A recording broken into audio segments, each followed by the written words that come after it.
Introducing Goldilocks, a Gamgee of the Shire. She tends unto her family's bees, of which she'll never tire.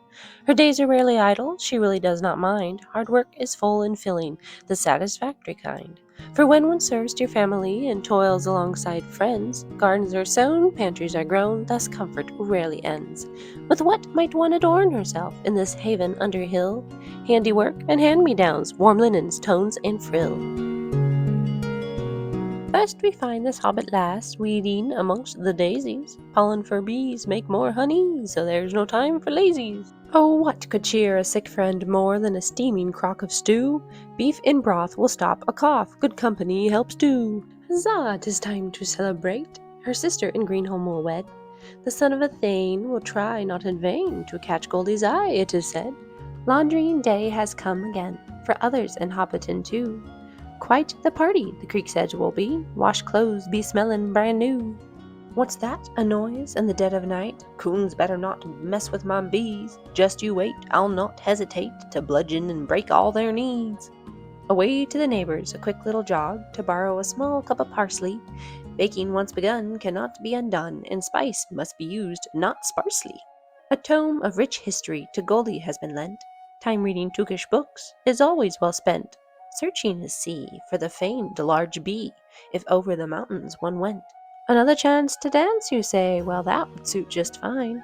A traditional hobbity, hippity-hoppity, stopping only to dine. Off we go to the old mill for fetching sacks of rye flour.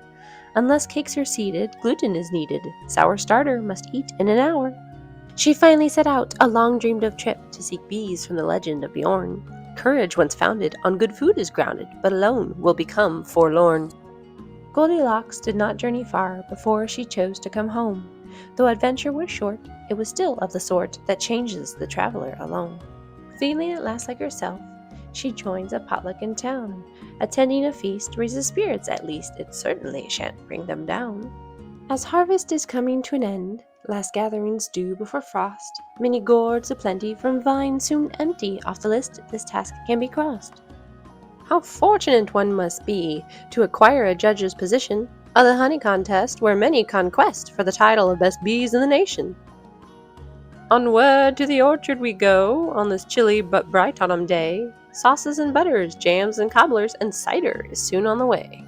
And now we come to a close of my silly Hobbit-themed rhyme. I hope your tea remains as warm as can be, and I thank you all for your time.